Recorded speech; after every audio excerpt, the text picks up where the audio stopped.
আসসালামু আলাইকুম দর্শক, এ আর কিচেনে আপনাদের সবাইকে জানাই স্বাগতম। আবারও হাজির হয়ে গেলাম নতুন আরেকটি রেসিপি নিয়ে। আশা করছি আজকের রেসিপিটি আপনাদের কাছে খুবই ভালো লাগবে। আজকে আপনাদের সঙ্গে খুবই নতুন একটি রেসিপি শেয়ার করব। চলুন তাহলে কথা না বাড়িয়ে শুরু করা যাক মূল রেসিপিটা। এর জন্য প্রথমে একটি কড়াইয়ে নিয়ে নিচ্ছি হাফ কাপ পরিমাণ মসুর ডাল। এবার ডালটাকে আমি একটু মুচমুচো করে ভেজে নিব, তারপর ব্লেন্ডারে গুঁড়ো করে নিব। দেখতে পাচ্ছেন আমাদের মসুর ডালের বেসন তৈরি হয়ে গিয়েছে। এবার ছোট একটি বাটিতে ঢেলে নিচ্ছি। এবার এই বাটিটা একটা সাইডে রেখে দিচ্ছি। এখানে নিয়েছি ছোট সাইজের 2টি আলু আর 2টি কলা। আমি সেদ্ধ করে নিয়েছি। এবার আলুর খোসাটা ছাড়িয়ে নিচ্ছি। এবার কলার খোসাটাও আমি ছাড়িয়ে নিচ্ছি। দেখতে পাচ্ছেন আমার আলু ও কলার খোসাটা ছাড়িয়ে নেওয়া হয়ে গিয়েছে। এই পর্যায়ে হাত দিয়ে ভালোভাবে ম্যাশ করে নেব। দেখতে পাচ্ছেন আমার ভালোভাবে ম্যাশ করে নেওয়া হয়ে গিয়েছে। এবার আমি এই পর্যায়ে দিয়ে দিচ্ছি 1 চা চামচ পরিমাণ কাঁচামরিচ, হাফ কাপ পরিমাণ পেঁয়াজ কুচি, কিছু ধনেপাতা কুচি, আর এখানে নিয়েছি হাফ ইঞ্চি আদা, 2টি কাঁচামরিচ আর কয়েক কোয়া রসুন। আমি সবগুলো দিয়ে দিলাম। এ পর্যায়ে দিয়ে দিচ্ছি স্বাদ মতো লবণ, হাফ চা চামচ পরিমাণ হলুদ গুঁড়া, হাফ চা চামচ পরিমাণ মরিচ গুঁড়া, হাফ চা চামচ পরিমাণ ধনে ও জিরা গুঁড়া, আর সামান্য পরিমাণ গরম মশলার গুঁড়া, আর দিয়ে দিলাম 3 চা চামচ পরিমাণ মসুর ডালের বেসন, যেটা আমরা আগেই তৈরি করে নিয়েছিলাম। এবার হাত দিয়ে ভালোভাবে মেখে নিচ্ছি। এই পর্যায়ে আমার মনে হচ্ছে আরও কিছুটা পরিমাণ মসুর ডালের বেসন প্রয়োজন। আমি আবারও 2 চা চামচ পরিমাণ মসুর ডালের বেসন দিয়ে ভালোভাবে মেখে নিচ্ছি।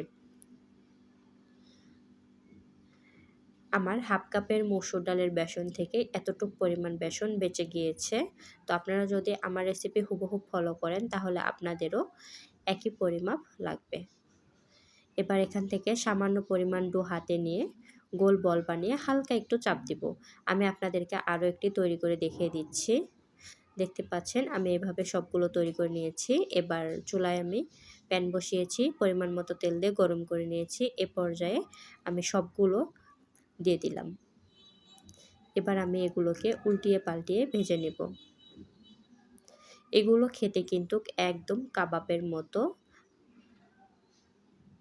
আপনারা যদি একবার বাসায় ট্রাই না করেন তাহলে বুঝতে পারবেন না এটা কতটা পরিমাণ মজার হয়।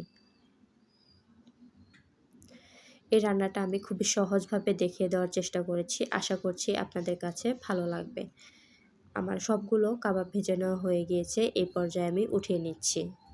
সেম প্যানেই আমি নিয়ে নিচ্ছি 2টি বড় সাইজের আলু, আমি টুকরো করে কেটে নিয়েছি। আপনারা চাইলে আপনাদের পছন্দ মতো আলুটাকে কেটে নিতে পারেন। দেখুন এই কাবাবগুলো এতটাই মজার হয়েছে যে আব্দুর রহমান কি বলে।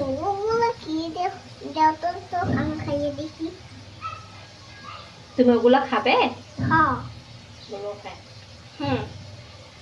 আচ্ছা দাঁড়ো, কোনটা খাবে, এটা না এটা? এটা খাও, এটা বেশি মজা হবে কারণ এটা অনেক মচমচা হয়েছে।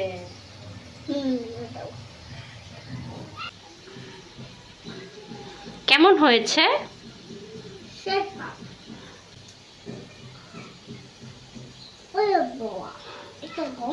আপনারা সবাই ভালো থাকবেন, সুস্থ থাকবেন।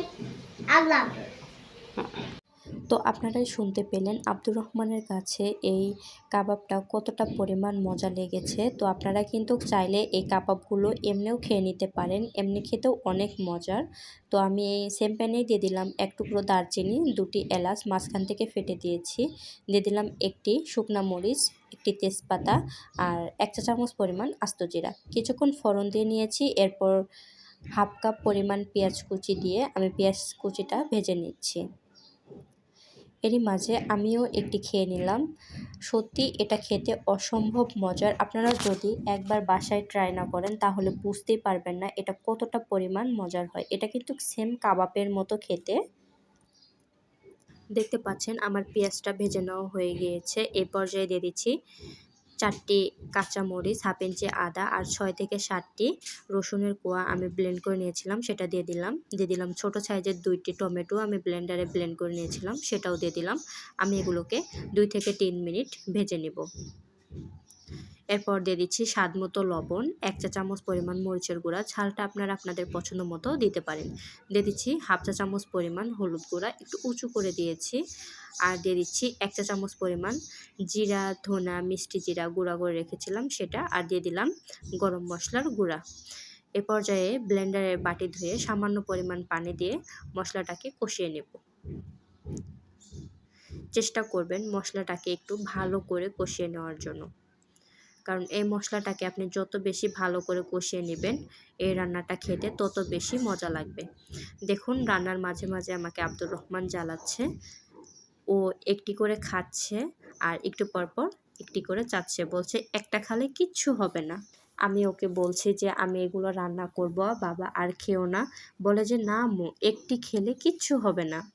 তো দেখতে পাচ্ছেন মশলাটা আমাদের কষিয়ে নেওয়া হয়ে গিয়েছে। এই পর্যায়ে ভেজে রাখা কাবাবগুলো দিয়ে দিলাম। তো আমার মতো ভুল আপনারা করবেন না, কাবাবগুলো একটু বেশি করেই তৈরি করবেন।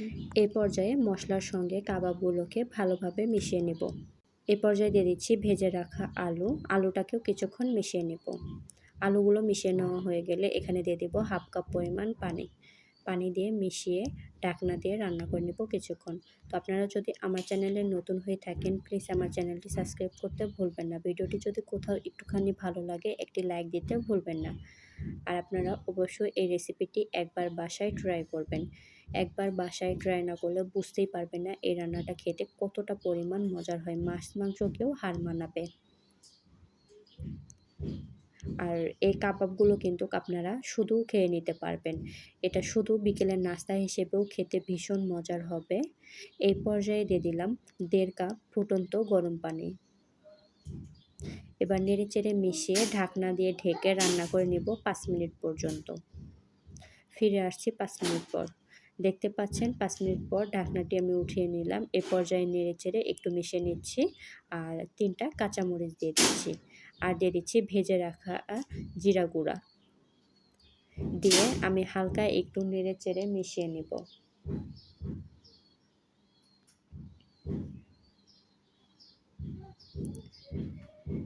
এ পর্যায়ে ঢাকনা দিয়ে ঢেকে আরও 2 মিনিট পর্যন্ত রান্না করে নেব।